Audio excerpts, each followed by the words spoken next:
দুশ্চিন্তা পেরেশানিতে আছেন, তাহলে রাসূল সাল্লাল্লাহু আলাইহি সাল্লামের ছোট্ট হাদিসটি শুনে যান, ইনশাআল্লাহ বহুত ফায়দা হবে।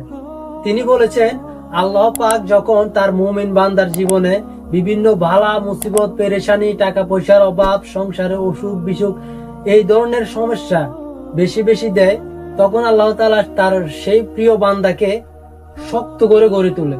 কেননা আল্লাহ তাআলা জানে যে তার জন্য সামনে উত্তম কিছু রেখেছেন। কারণ আল্লাহ তাআলা কোরআনের একটি আয়াতে বলেছে যে কষ্টের সাথেই স্বস্তি। তাই আল্লাহ তাআলা কেন তাকে পেরেশানিতে ফেলায়? এই জন্যই ফেলায়, কারণ হচ্ছে কষ্ট ও পেরেশানির মধ্যে যখন খারাপ সময় যায়, তখন আপনি যেই অভিজ্ঞতার সম্মুখীন হন, সেই অভিজ্ঞতা আপনি লাখ কোটি টাকা দিয়েও কিনতে পারবেন না। তাই আল্লাহ তাআলা আপনাকে সেই অভিজ্ঞতা অর্জন করে, কেন আল্লাহ তাআলা আপনার জন্য সামনে উত্তম কিছু রেখেছেন। তাই ধৈর্য ধরুন, নামাজ পড়ুন 5 ওয়াক্ত এবং সৎভাবে থাকুন।